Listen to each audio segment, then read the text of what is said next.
Halo sobatku, dimanapun kalian berada, gimana kabarnya? Semoga kalian dan keluarga dalam keadaan baik-baik saja ya. Kali ini kita akan membahas Donghua Shonen episode 199 yang tayang hari Sabtu ini. Perlu diingat, ini hanya sekedar spoiler. Jika narasi dan video berbeda, mohon dimaklumi ya. Untuk kalian yang penasaran tentang cerita Shonen episode 199 ini yang tayang 1 minggu sekali, oke, langsung aja kita ke ceritanya. Let's go! Setelah menyusun rencana untuk menghadapi ujian tahap 7, Tangshan beristirahat lagi selama 3 hari. Tidak hanya membiarkan tubuh dan jiwanya kembali ke kondisi terbaik, tetapi juga untuk memperbaiki pikirannya sendiri setelah datang ke Pulau Dewa Laut. Pada pagi hari ke-6 setelah selesainya ujian tahap 6, dia membawa Nirongrong dan Xiaowu untuk menaiki tangga menuju Aula Dewa Laut. Ketika mereka berjalan 1001 langkah dan tiba di depan Aula Dewa Laut yang megah, 7 pilar suci penjaga dulu sudah berdiri di sana untuk menunggu kehadiran mereka. Naga Laut dulu berdiri di tengah, sementara 6 penjaga dulu lainnya berdiri di kedua sisinya. Tangshan menghentikan langkahnya di depan Naga Laut dulu. Dia sedikit membungkuk dan berkata, "Salam kepada para senior." Naga Laut dulu bergerak sedikit tanpa menerima salam dari Tangshan. Matanya penuh dengan emosi saat dia memandang mereka dan berkata, "Kalian bertiga, ikuti aku." Setelah berbicara, Naga Laut dulu memimpin jalan menuju Aula Dewa Laut. Hanya dalam beberapa langkah ke depan, Naga Laut dulu berhenti. Dia menyapa di dalam aula. "Nyonya, Tangshan, Nirongrong, dan Xiaowu telah dibawa ke sini." Kamu bisa pergi." Suara bos Saisi datang dari dalam aula. "Iya dong." Naga Laut dulu membungkuk ke dalam dan kemudian berjalan melewati Tangshan. Dia pergi setelah sedikit membungkuk ke arah Tangshan. Bosai sedang duduk di tengah tingkat pertama dengan kaki bersilang dan telapak tangannya menghadap ke atas. Masing-masing tangannya membuat gerakan mistis dengan kedua mata tertutup. "Tangshan, majulah." Suara Bosai terdengar di Aula Dewa Laut yang luas ini.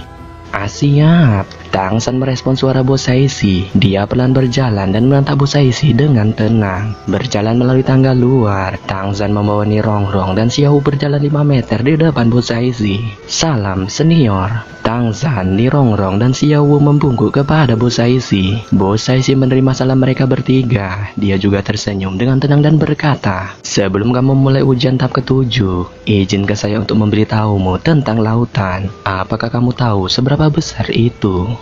Tangshan menggelengkan kepalanya tanpa mengerti ketika dia mendengar kata-kata bos Saisi. Melihat Tangshan yang tidak tahu apa-apa, bos Saisi kemudian berkata, "Luas samudra 4 kali luas daratan. Dengan kata lain, luasnya sekitar 4 benua dulu. Di perairan yang luas dan dalam, hidup lebih banyak makhluk daripada yang ada di darat. Jika makhluk-makhluk ini kehilangan batas dan terus berperang, maka mereka akan lebih kacau daripada perang di darat." Urrah! Bertahun-tahun yang lalu, lautan itu sangat kacau. Seperti yang mereka katakan, penyelamat menciptakan pahlawan. Bahkan menakjubkan muncul di antara kerumunan Tuan Roh Laut. Dia menggunakan kekuatannya sendiri dan upaya seumur hidupnya untuk melakukan perjalanan di setiap sudut samudera raya sambil memegang trisula. Dia menggunakan kekuatan yang kuat dan karisma yang tak tertandingi untuk menaklukkan satu suku demi suku. Setelah 1001 tahun, ia akhirnya menyatukan lautan, dipuja sebagai dewa laut oleh semua suku laut dan menciptakan legenda abadi. Tangshan terkejut ketika dia mendengar kata-kata bos Saisi. Dia bertanya, "Jika Tuan Roh Laut adalah manusia juga, maka bisakah manusia hidup hingga 1000 tahun, senior?" Bos Saisi tersenyum ketika dia mendengar pertanyaan Tangshan. Dia berkata, "Panggil saya pendeta besar. Manusia biasa tidak bisa hidup selama itu. Tetapi ketika kekuatan orang mencapai tahap titel dulu, mereka dapat memiliki umur 300 tahun. Setelah itu, setiap level menambah 100 tahun lagi. Dengan kata lain, pada level saya, seseorang dapat hidup hingga 1000 tahun. Tuan Dewa Laut saat itu menggunakan kekuatan level 99 yang bukan juragan 99 untuk menaklukkan lautan. Pada titik ini, saya tidak bisa tidak menyebut kakek buyutmu. Selain Tuan Dewa Laut, dia adalah orang yang paling membuat saya terkesan." "Kakek yang hebat, tapi kekuatanmu," ucap Tangshan kepada bos Saisi. Bos Saisi tertawa mengejek diri sendiri ketika dia mendengar kata-kata Tangshan. Dia berkata, "Apa? Kamu berpikir bahwa saya mencapai level 99 sepenuhnya karena kekuatan saya sendiri. Tidak, kamu salah. Saya tidak memiliki kemampuan itu. Saya baru berusia lebih dari 100 tahun. Bagaimana saya bisa berlatih hingga level 99? Jangan berpikir bahwa hanya karena kamu telah menembus level 80, masa depanmu sekarang lebih lancar. Ketika kekuatan roh melebihi level 95 menurut pelatihan biasa, pada dasarnya dibutuhkan 100 tahun untuk naik ke level lain. Kecuali jika ada kejadian khusus, maka jika kamu ingin naik ke level 97, kamu membutuhkan waktu lebih dari 200 tahun. Tapi ini bukan yang tersulit. Master Roh Benua harus memiliki lebih dari beberapa ahli di antara mereka. Tapi saya bisa yakin selain Qian Dao Liu dan kakek buyutmu, tidak ada orang yang bisa melewati level 97. Itu adalah hambatan yang mutlak. Dengan perhitungan keadaan normal, mustahil bagi manusia untuk berlatih ke level 99. Karena untuk mencapai level 98 perlu 300 tahun, dan untuk mencapai level 99 kamu perlu 600 tahun pelatihan tanpa tidur. Baik saya dan Qian Dao Liu sampai pada titik ini karena berkat bantuan senior kami. Hanya kakek buyutmu yang sama dengan Tuan Dewa Laut waktu itu. Dia mengandalkan sepenuhnya pada kekuatannya sendiri untuk berlatih sampai level 99. Saya tidak tahu bagaimana dia dan Tuan Dewa Laut melakukannya, tetapi dia 3 tahun lebih awal daripada ketika Tuan Dewa Laut mencapai level 99. Dia juga satu-satunya dengan harapan menjadi dewa melalui kekuatannya. Bagi Tangsan, apa yang dikatakan Bo Saisi sepertinya rahasia di dalam rahasia. Kata-kata Bo Saisi tidak masuk di pikirannya dan dia hanya mendengarkan dengan tenang. Bo Saisi kemudian melanjutkan ceritanya. Saat itu, ketika saya melewati ujian 8 kelas atas, saya menerima kehormatan yang diberikan Tuan Dewa Laut dan menjadi pendeta agung. Kekuatan saya sebagian besar diberikan oleh Tuan Dewa Laut, sehingga saya bisa berlatih sampai level 99 hanya dalam 50 tahun. Keadaan Qian Dao Liu mirip dengan milikku. Hanya dia yang mendapat hadiah dari Dewa Malaikat. Kamu dapat mengatakan bahwa perbedaan kekuatan antara kami bertiga tidak banyak, tetapi pada tingkat keadilan, maka yang terkuat adalah kakek buyutmu. Karena kekuatannya sepenuhnya dari kekuatannya sendiri. Namun, persaingan di antara kami tidak akan pernah adil. Dia tidak cocok untukku di laut, tetapi di darat dia lebih kuat. Dan di langit, Qian Dao Liu memiliki keuntungan. Lalu, apakah kamu tahu di mana kakek buyutku? Tangsan bertanya dengan tergesa-gesa kepada Bo Saisi. Bo Saisi menghela napas dan menggelengkan kepalanya ketika dia mendengar pertanyaan Tangsan. Dia berkata, ketika kami berpisah saat itu, saya belum melihatnya selama bertahun-tahun. Dia pernah berkata kepada saya ketika dia pergi, bahwa jika suatu hari dia bisa mencapai level 100 dan menjadi dewa sejati, maka dia akan datang menemukan saya. Tangsan bisa melihat bahwa wajah Bo Saisi memerah setelah kata-katanya terdengar. Dia berkata, "Senior, kamu."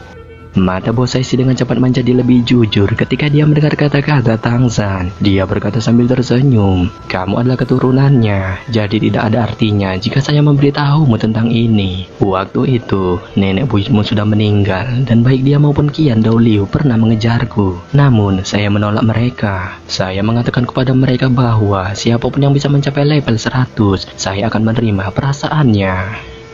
Tangsan menghela napas panjang ketika dia mendengar kata-kata Bo Saisi. Dia berkata, "Senior, kamu suka kakek buyutku, kan?" Bo Saisi terkejut ketika dia mendengar kata-kata Tangsan. Dia berkata, "Bagaimana kamu bisa menebaknya?" Tangsan tersenyum ketika dia mendengar kata-kata Bo Saisi. Dia berkata, "Kamu baru saja mengatakannya. Di dalam kalian bertiga, kakek buyutku memiliki harapan tertinggi untuk mencapai level 100 dan menjadi dewa. Menambahkan bagaimana kamu dan Qian Dao Liu sama-sama berbakat oleh seniormu, maka sangat mungkin bahwa kamu dan Qian Dao Liu tidak akan pernah memiliki harapan untuk mencapai level 100. Bukankah permintaanmu seperti itu? Berarti kamu menolak Qian Dao Liu. Kamu hanya bisa menolak satu dari keduanya. Jadi tentu saja yang kamu sukai adalah kakek buyutku." Setelah mendengar kata-kata Tangsan, Bo Saisi tampaknya terdiam seperti patung. Melihat Bo Saisi terdiam, Tangsan juga menatap dengan mata terheran-heran karena terkejut. Dia juga bisa melihat bahwa tangan ajaib Bo Saisi sekarang sedikit gemetar. Setelah beberapa saat terdiam, Bo Saisi akhirnya berbicara lagi. "Tang Chen, oh Tang Chen, jika kamu semisal cucu buyutmu, aku tidak akan menunggu dalam kesendirianku selama bertonton ini. Bahkan Qian Dao Liu tahu aku menolaknya ketika dia mendengar apa yang aku katakan dan dia diam-diam pergi. Tapi ayahmu yang agung, dia menerima kata-kataku secara harfiah dan dia meninggalkan sumpahnya untuk tidak pernah kembali tanpa menjadi dewa. Dia pergi mencari cara untuk menjadi seorang dewa." Bo Seishi tidak meneteskan air mata, tetapi di sini dan sekarang, Tang San bisa merasakan kesedihan yang mendalam dari suaranya. Ni Rongrong dan Xiao saling memandang di belakang Tang San dan keduanya bisa merasakan bahwa dibandingkan dengan Bo Seishi, mereka berada di tempat yang lebih bahagia. Senior, saya pikir kakek buyut tidak benar-benar tulul. Jika dia tidak cukup bijaksana, lalu bagaimanakah mungkin dia yang lama menggunakan kekuatannya sendiri untuk berlatih sampai level 99? Mungkin itu karena dia bertahan terlalu banyak dalam pelatihan dan mengabaikan makna di balik kata-katamu. Kamu dan dia adalah orang yang bangga. Setelah pergi dari sini, mungkin dia mengerti, tetapi dia mengucapkan sumpah yang sangat kuat. Itu karena kesombongannya sebagai laki-laki. Jadi Bo Seishi melambai ketika dia mendengar kata-kata Tang San. Dia berkata, kamu tidak perlu berbicara tentangnya. Semuanya sudah terlambat sekarang. Bahkan jika dia kembali, apalagi yang bisa dicapai? Dengan penampilanmu di sini, semua ini tidak ada artinya bagiku. Tang San terkejut ketika dia mendengar kata-kata Bo Seishi. Kali ini, dia sendiri tak bisa memahami makna di balik kata-kata Bo Seishi. Bo Seishi kemudian berbicara lagi. Tang San, sekarang aku memberitahumu semua ini karena kamu telah melewati 6 ujian percobaan 9 Dewa Laut sebelumnya. Dari sini, kamu harus menghadapi cobaan nyata dari Tuhan. 3 uji coba terakhir ini mungkin lebih mudah dari sebelumnya atau jauh lebih sulit daripada mencapai langit. Itu tergantung pada keberuntunganmu. Apa yang ada di balik panggung Dewa Laut ini adalah senjata yang menemani Tuan Dewa Laut dalam hidupnya dan juga di mana bagian dari kekuatan Dewa Laut berada. Mencabutnya akan menjadi cobaan ketujuhmu. Tarik keluar dan kalian bertiga akan melewati ujian tahap ke-7. Kalau tidak, aku tidak akan bisa mengendalikan hasilmu. Tanpa penjelasan Bo Seishi, Tang San sudah tahu apa arti dari kata-kata Bo Seishi. Bo Seishi sekarang berdiri di samping memandang Tang San dengan mata penuh semangat. Tang San berjalan menuju panggung selangkah demi selangkah, sementara matanya fokus pada Trisula. Dengan Ni Rongrong di sebelah kirinya dan Xiao Wu di sebelah kanannya mengikuti dengan cermat. Yap, sampai di sini saja saya menyampaikan spoiler Soylent episode 199 yang baru tayang Sabtu ini. Semoga spoiler yang saya buat ini sama sama aslinya pas rilis nanti. Akhir kata, saya ucapkan bye-bye.